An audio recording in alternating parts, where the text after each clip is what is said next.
Taigi mes tęsime laidų ciklą apie smegenų sveikatą ir dabar su docentu Daliumi Jatužiu mes esame prie tokio kabineto durų, kuris yra nepaprastai reikšmingas visiems gydytojams ir gydytojams neurologams, kai jiems reikia diagnozuoti ligas.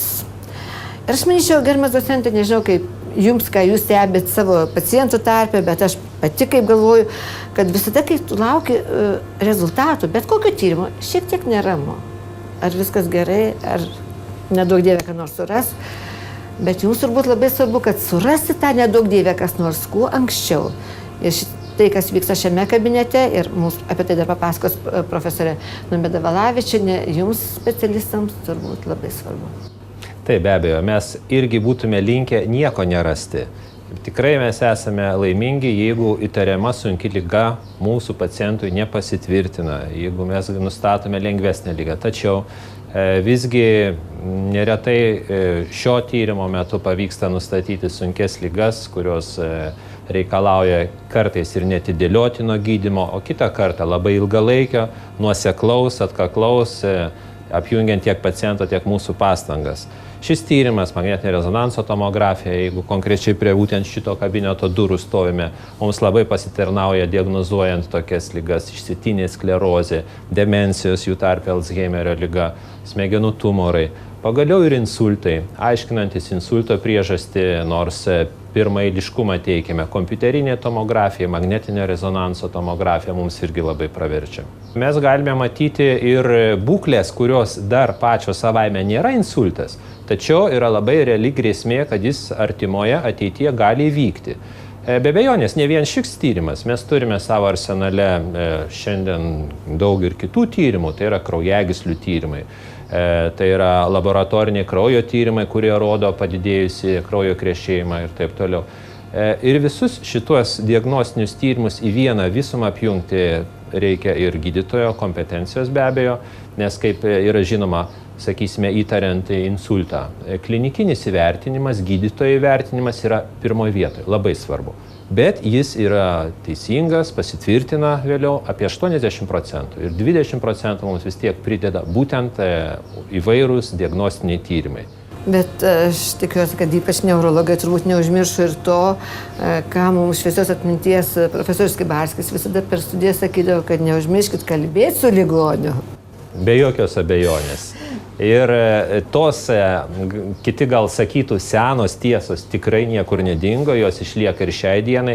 Kokias mes beturėtume naujas, modernes diagnostikos galimybės, dėja gydytojo proto, įžvalgos, o taip pat ligonio apklausos, ligonio nuomonės, ligonio papasakojimo, kas su juo yra blogai, dėja dar joks kompiuteris pakeisti negali. Taigi tyrimas padarytas, rezultatai gauti ir kas toliau? O toliau priklauso, ko mes ieškome. Vėlgi čia tas gydytojo mąstymas ir įtarimas labai svarbu. Jeigu tai yra įtariamas insultas, kitą kartą mes privalome veikti labai greitai. Tiesiog priimti sprendimą patys. Tas gydytojas, kuris pamatė ligonį, turi nuspręsti tuoj pat, ar reikalinga taikyti modernų netidėliotiną gydymą, tirpinti krešulį, ar siūsti neurochirurgui, ar toliau skirti papildomus tyrimus. Jeigu tai yra lėtinė liga, kuri jau ne pirmą dieną, ne pirmą mėnesį pasireiškia, tuomet dažniausiai sprendimas vyksta kolegialiai. Susirenkame ir neurologai, ir neurochirurgai, neretai tenka ir kitų specialistų konsultacijos. Ir tuomet sprendžiame, koks gydymas tam pacientui būtų pats tiksliausias, reikalingiausias ir priimtiniausias. O patarimai gyvensenos prasme irgi įjungiame šitą? Be abejo, jeigu jau kalbėtume apie gydymą, gal čia ir ateityje dar kalbėsime, gydymas tai toli gražu nėra tik išgerta tabletė, kaip kartais dėja mūsų pacientai įsivaizduoja. Gyvensena, įpročiai, sveika gyvensena ar žalingi įpročiai, tai turi labai daug reikšmės.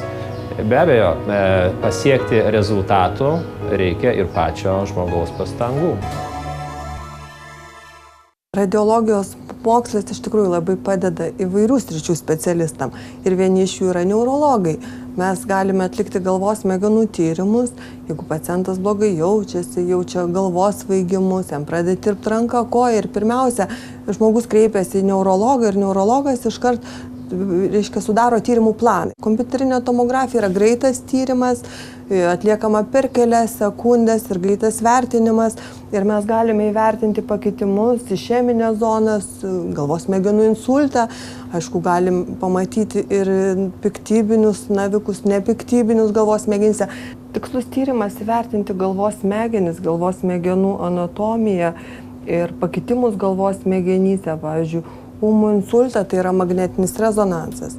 Na, tyrimas trunka ilgiau negu kompiuterinė tomografija, bet kai kurių ligų diagnostikai jis yra būtinas. Atlikus magnetinio rezonanso tyrimą, mes galime pasakyti, įvertinti smulkius pakitimus galvos smegenyse. Pavyzdžiui, jeigu sutrinka kraujotaka galvos smegenyse, atsiranda, išsivysto ūmus insultas, mes galime pamatyti tokias intensyvias baltas zonas galvos smegenyse, kurios rodo būtent šios pažeidimus. Čia šiuo atveju matote tiltę tokią intensyvę išeminius pakitimus galvos smegenyse. Taip pat mes galime, atlikę magnetinį rezonansą, mes galime įvertinti kraujagyslės, kas yra iš tikrųjų labai svarbu. Jeigu žmogui dar nėra židinių galvos smegenyse, bet mes matome, kad užsikimšus, pavyzdžiui, viena kraujagyslė, mes joje matome trombą.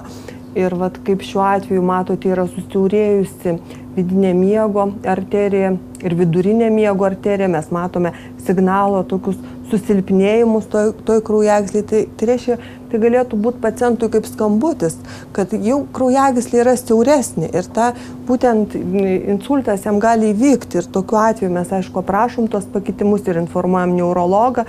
Ir tuomet neurologas gali skirti pacientui vėlgi gydymą, kad tas insultas neišsivystytų.